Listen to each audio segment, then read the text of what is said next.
எப்படி இருக்கணும், உங்களுடைய வீட்டுல இருக்கிற உங்க மகன் எப்படி இருக்கணும்னு நீங்க ஆசைப்படுறீங்களோ அத கொண்டு போய் சொல்லணும். ஏசப்பா சொல்றாரு, உன் மன விருப்பத்தின்படி உமக்கு தந்தருளி உமது ஆலோசனைகளை நான் நிறைவேற்றுவேன்.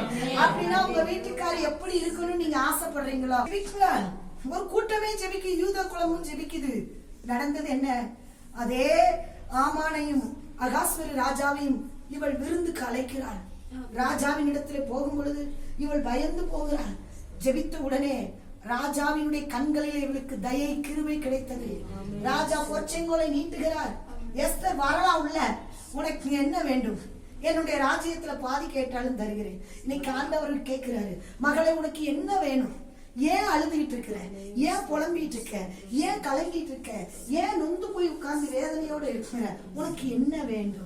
ஏங்க நீங்க ராஜாவை போய் சந்திச்சாதான் அவர் உங்களுக்கு என்ன வேணும்னு கேட்பாருங்க. நீங்க ராஜாவை போய் சந்திக்கலனா எப்படிங்க உங்கள்கிட்ட வந்து அவர் கொடுப்பாரு?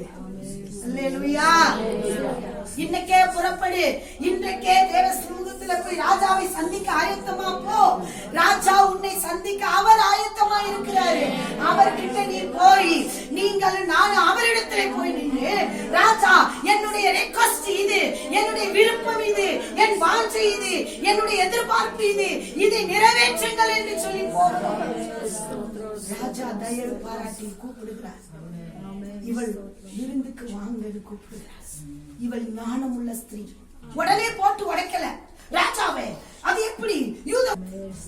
குறி பார்த்தடி திருட, ஒரு வீட்டுக்கு திருட வரும்போது நானும் இடம் பிடிக்கணும். அத அவள் தான் ரூபவதி. ஆமென்.